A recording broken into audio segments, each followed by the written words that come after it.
Hello' friends, welcome to north east heritage. মই বৰ্তমান আছোঁ দীপক দাস, লগত আছে মেলি ছাৰ আৰু আমাৰ সদায় থকাৰ নিচিনাকৈ এজন আছেই আৰু ড্ৰাইভাৰ দেৱজিত। এতিয়া আমি গৈ আছোঁ পবিতৰা। বছৰেকৰ শেষত সকলো মানুহ ইফালে সিফালে যায়।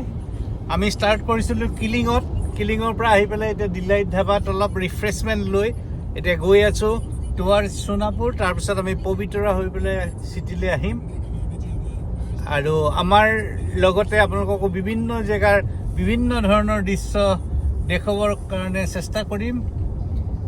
আহক আমি একেলগে উপভোগ কৰোঁ।